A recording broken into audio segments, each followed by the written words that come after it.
Welcome to SchezzWho, Hampton Roads' top spot for politics.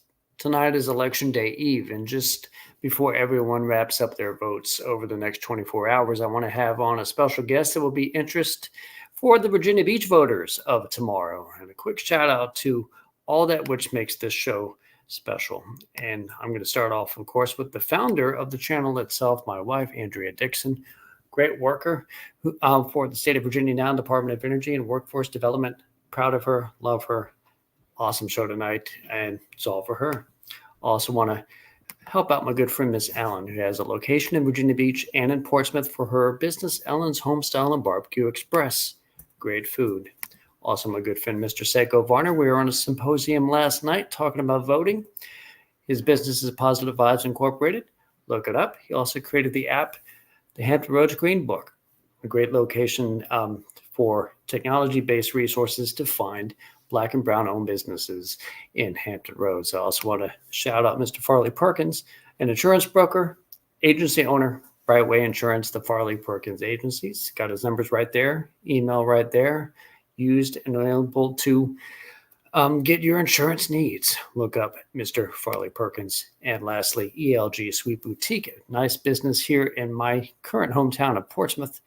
Great place to get a sweet treat. So now on to our guest for Election Eve. The woman stopping by to converse tonight is the current District 7 Councilwoman in Virginia Beach, previously the Centerville District. She's the first African-American to serve a second term in Virginia Beach's City Council. She has over 25 years of experience in business, as well as numerous leadership and community roles, served largely in the Virginia Beach area. With strategic impact services, she leads in business mediation. She's also currently a professor at two local institutions, Old Dominion University and Regent University. I'm going to bring her on right now. That is Councilwoman Sabrina Wooten. Thank you for coming on tonight. And how are you on this evening?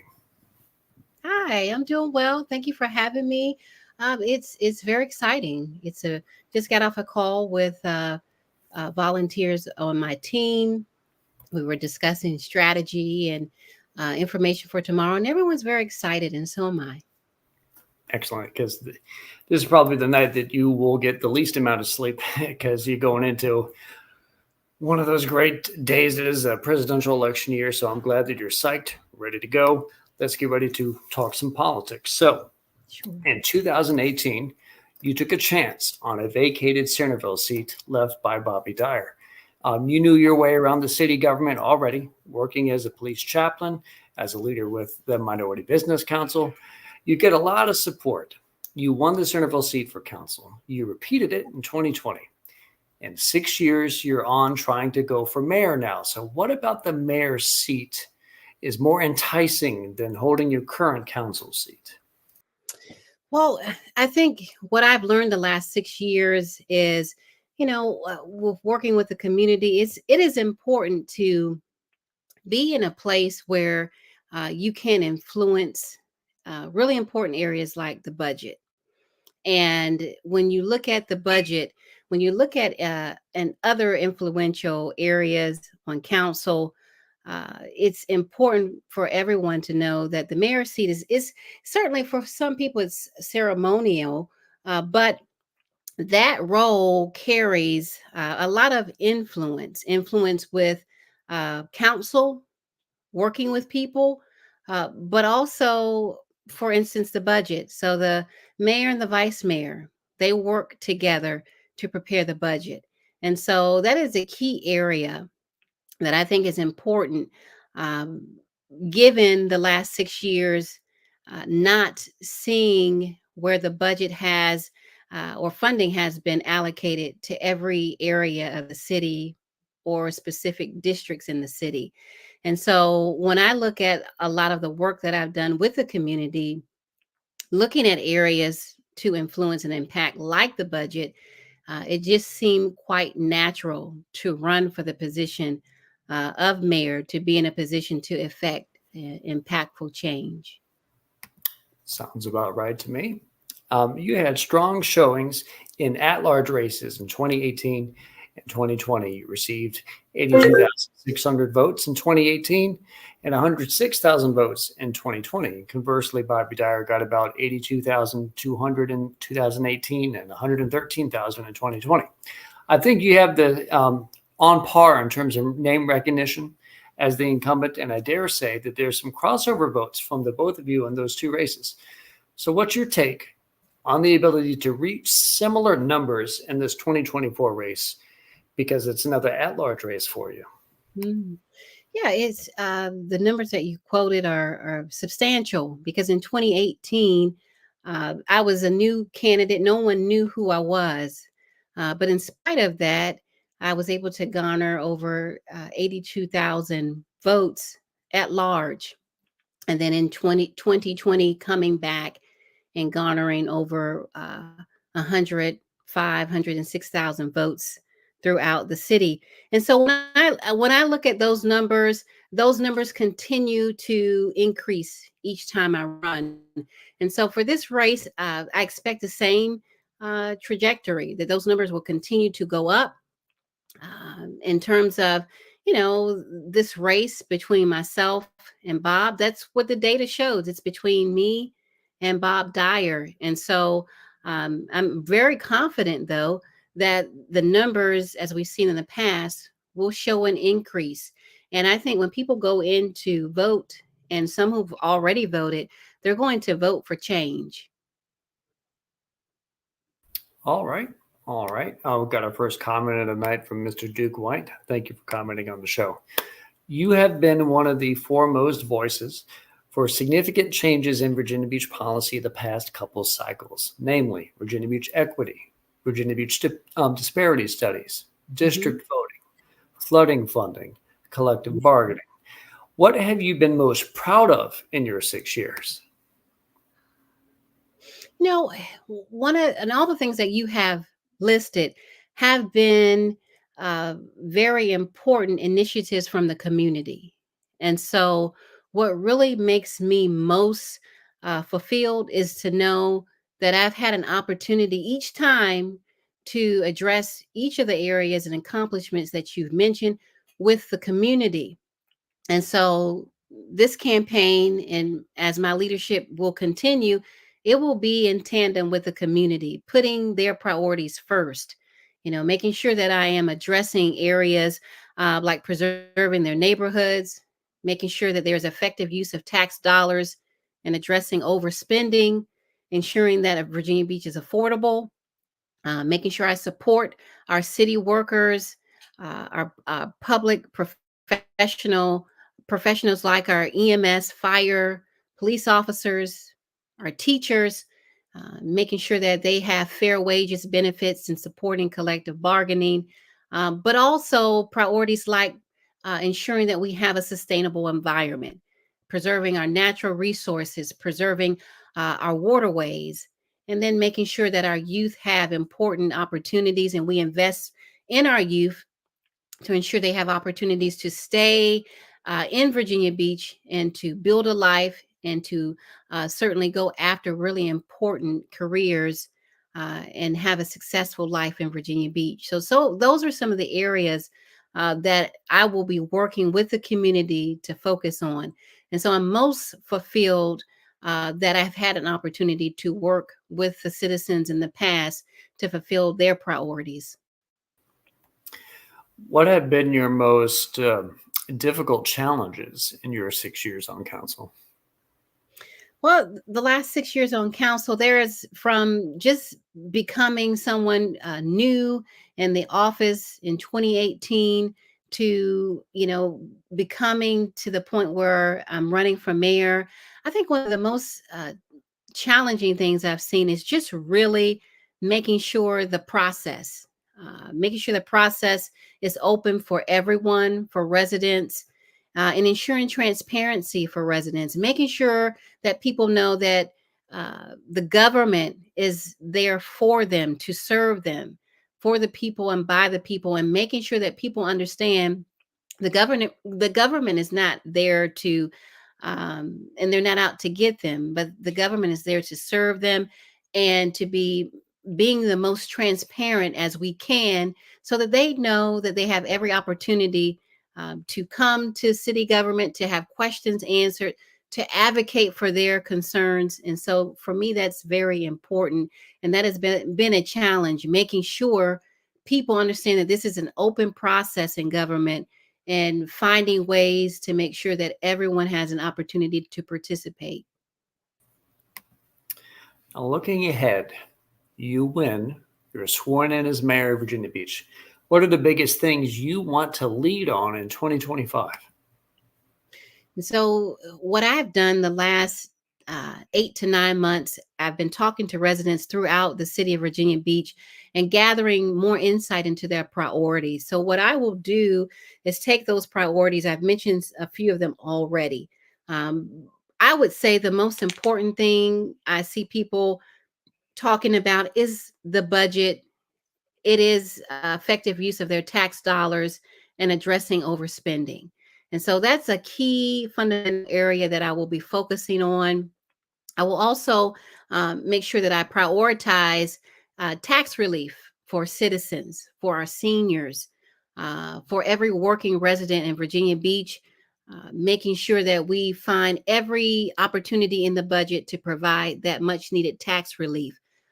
Also, making sure that Virginia Beach is affordable. This is also a priority for citizens.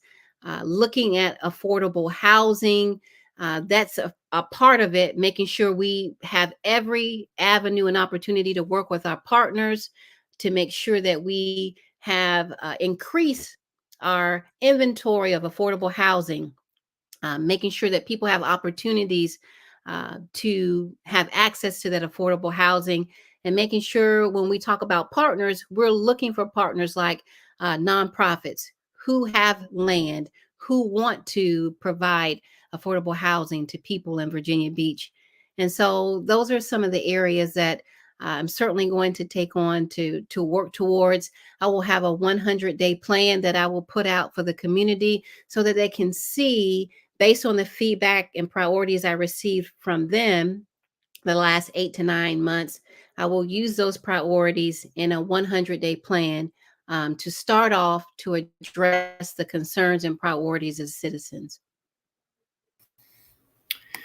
Now, let's say you get some good help alongside you, a couple of good friends on council to really aim for the same things. How achievable could those goals be in the coming years if you get to your sixth number? I think they'll be very achievable because when you look at the time I've been on council, if you go back and you look at the legislation that I have submitted and has been approved, it's been a majority of city council.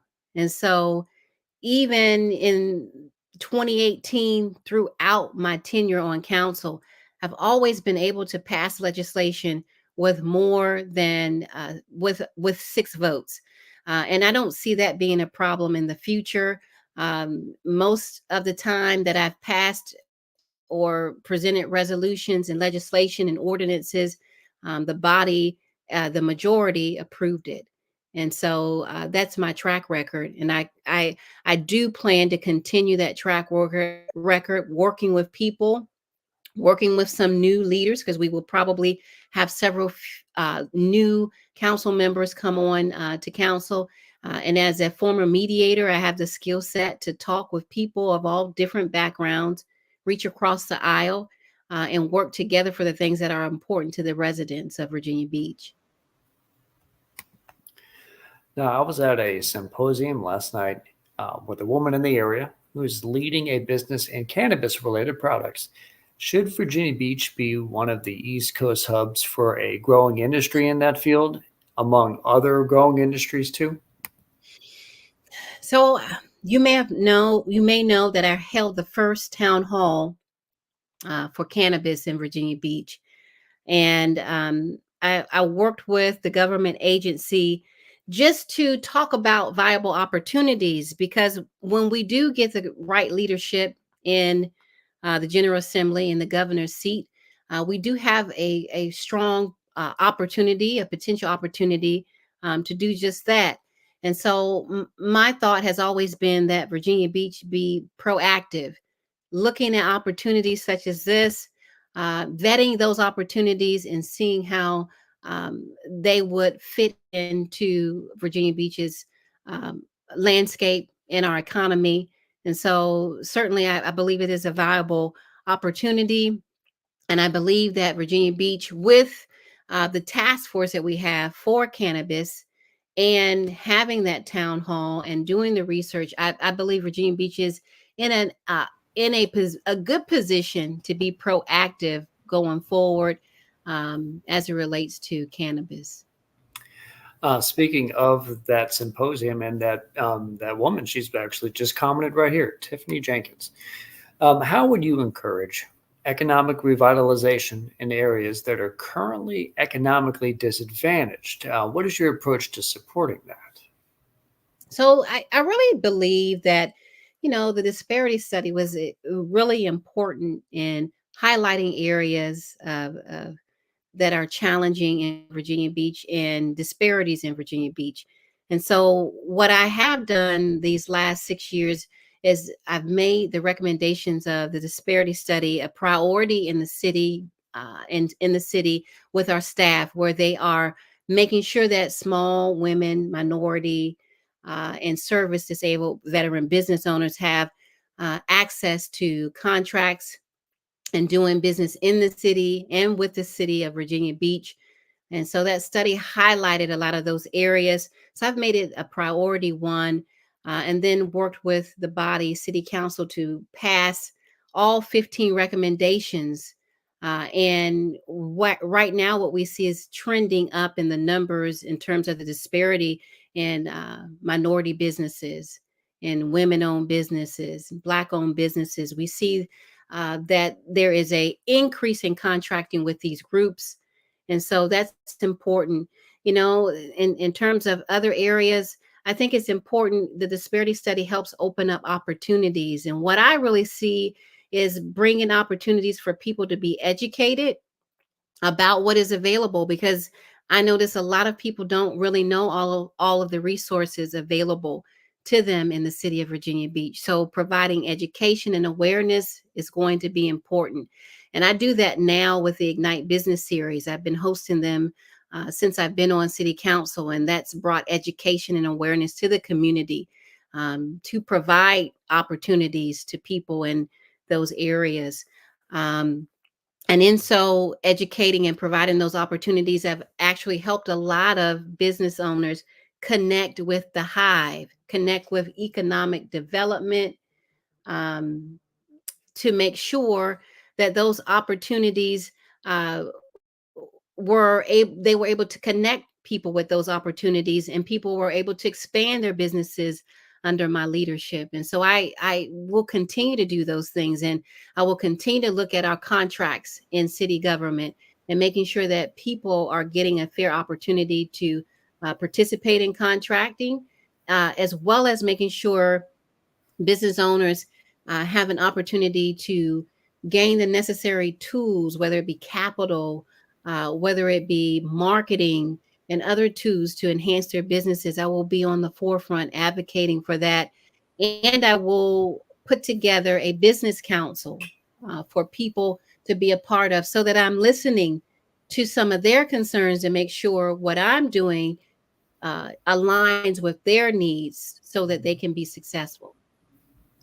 And I wanted to put in the comments here, wootenformayor.com. So folks watching over the next 36 or so hours, as they get that last minute study in, they're going to have that link to be able to look you up so they can provide you that last minute vote, as we need every single vote here in this Yes. election. I also want to point out to Miss Tiffany, because I know that she has a growing business in the area too, to look out the Ignite Business Series. And I'm thinking, with you as mayor, how much would you like to see that grow even further in not only Virginia Beach, but perhaps spread out into Hampton Roads with the leading mayor voice?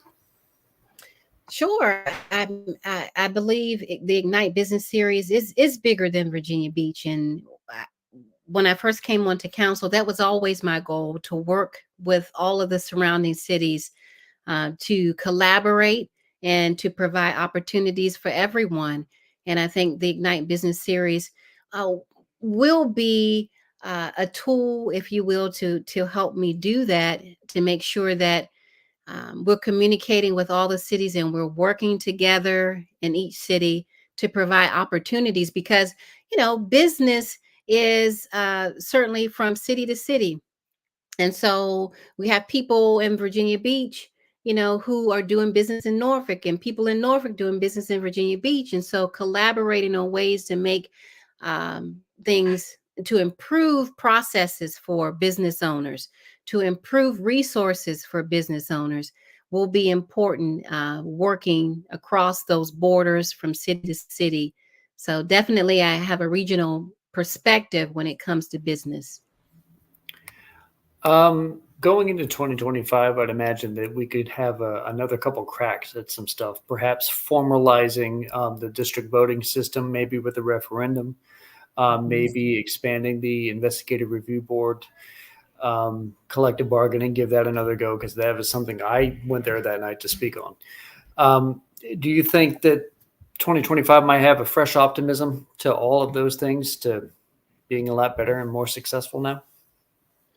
I mean, sure, definitely. I'm always optimistic in terms of what the residents want to see, what uh, some of the policies they want to see go forward. And I saw a lot of support for all of those policies that you just mentioned. And I do think with this election, we will have some new leadership. Matter of fact, I know we will. And so with that new leadership comes new, fresh perspectives and ideas. And I do believe that we will see that new perspective being open to those policy ideas. All right. Well, I was running out a little bit of my policy-based questions, but one thing I do like to have when I have my candidates on is to let them sort of talk about what they enjoy the most about the city itself that they're looking to represent. We both know Virginia Beach pretty well, but I want to give you this chance to just like, you know what, I really like X, Y, and Z businesses, or there's a couple of community groups here and there that I really like to visit from time to time. Arts, culture. What is it about Virginia Beach that really, really speaks to you? I think you mentioned it. I particularly arts and culture. I've really seen the opportunities here for our young adults, uh, our creatives, our emerging artists. And these last few years, I've seen a lot of the artists really want to be a part of this economy, because when you look at arts and culture, they provide a substantial part of our economy. And so just seeing the Vibe District, for instance, the beautiful art, uh, looking at how they've turned some seemingly boring places like the boxes, the Dominion boxes that we have, made them colorful using local artists, using artists from high school and middle school in different places. And even in District 7, we have an opportunity in our local park for the first time to have art revealed there. And so I think arts and culture is a huge part of who we are in Virginia Beach. It's not only lucrative for our and strengthens our economy, but it provides opportunities for our young adults, our creative emerging artists, and it really shows what Virginia Beach is all about. And so that's one of the most important areas that I find very wonderful and beautiful in Virginia Beach. And it's steadily growing. We have some new programs out that will help facilitate opportunities for artists and emerging artists out there. And so I would advise folks to be on the lookout for those programs, because if you live here, you're creative, you're an artist, we do have some grant funding programs available that you can take advantage of that will help you in your profession. All right. All right. Well, how about this one? What would be the pitch that you would like to tell Virginia Beach voters at this late hour and through Election Day, if they're watching this on the way to the polls, to why vote for Sabrina Wooten for mayor of the city of Virginia Beach. Mhm. And what I ask people, and I have been asking them the last 9 months, is to envision Virginia Beach. And in fact, envision a better Virginia Beach. When you look at the last 61 years of Virginia Beach, and we've certainly seen accomplishments, but how much more can we accomplish together? And so I ask people to visualize what they want Virginia Beach to be. Do you see yourself in the city's vision? Do you see the next generation in the vision, your children, your grandchildren? Well, you have an opportunity to chart and to be the architect of the next 60 years in Virginia Beach. And how do we do that? By working together to support leadership that's going to work with you. The difference between my leadership is that I work with you on a shared vision. It's not my vision, but it's a vision that we both share as residents of Virginia Beach, putting your priorities first. Some of them I've mentioned already, like preserving your neighborhood, ensuring that there's effective use of your tax dollars, addressing overspending, making sure Virginia Beach is affordable, making sure we have a sustainable environment, protecting our resources, our natural resources, our waterways, and then also making sure that we're investing in our youth, making sure that they have the education and employment opportunities that they need, and then also making sure we provide tax relief for our citizens, every working citizen, but especially our seniors, as well as our young adults. And so these are some of the priorities that I've heard from the citizens of Virginia Beach, as well as making sure we have a robust economy, ensuring that we are adding to our economy along with tourism and agriculture and defense, adding arts and culture, making sure we add wind and energy, providing a robust workforce for wind and energy. And so these are the priorities that citizens are telling me. And so what I'm going to do is work with you, the citizens of Virginia Beach, to ensure your vision, your priorities are put in place. And how will I do that? Working with our city departments to ensure that we're implementing a strategic plan with your priorities in mind, and to ensure that we're moving Virginia Beach forward together, not just the government moving forward on their agenda, but we're in this together. And so I asked the citizens of Virginia Beach to envision Virginia Beach the way they want it to be the next 60 years, with their priorities placed first. And so I asked for your vote on November 5th, so that we can all envision a Virginia Beach, one that is inclusive, that includes everyone, no matter who you are, to make sure that you feel included and you feel represented, no matter your socioeconomic background or race, ethnicity, no matter your gender or who you love, no matter whether you have disabilities, but ensuring you feel included. And so I ask for your support, and I ask for your vote on November 5th, so that we can all envision Virginia Beach together, bolder, stronger, inclusive. Envision Virginia Beach. Thank you so much for that. And November 5th, man, it used to sound so far away, and now it's just tomorrow. Yes, So tomorrow. I'm glad all you folks who are watching who hadn't made up their mind yet are able to get that last little bit of information from Mayor candidate Sabrina Wooten to make their decision. And I personally want to thank you, Councilwoman. It's been a pleasure to know you the past 6 years, and I can't wait to see what's in store for you in the years ahead. Thank you. I really appreciate that, and thank you, Conrad, for down through the years, for your wisdom and feedback, and all that you are doing in your sphere of influence to impact politics. Thank you so much for that. And thank you for coming on tonight to reach out for that last little bit of Virginia Beach support. It means a lot to me, and can't wait to see how well you do tomorrow. Thank Catch you you. next time. Thank you. Have a good evening. You too. Thanks. Now that's Councilwoman Sabrina Wooten running for mayor of Virginia Beach. Hope you guys give her candidacy a look. Turn out and vote. Most importantly, I hope you like this video right here. I hope you subscribe to this channel right here and catch SchezzWho whenever it comes on. I want to catch you guys next time which might actually just be minutes away when I have on Norfolk Mayor candidate Tommy Lehman. So get right back on. Get ready to like, comment that video as well. Tommy Lehman for Norfolk coming right up just a few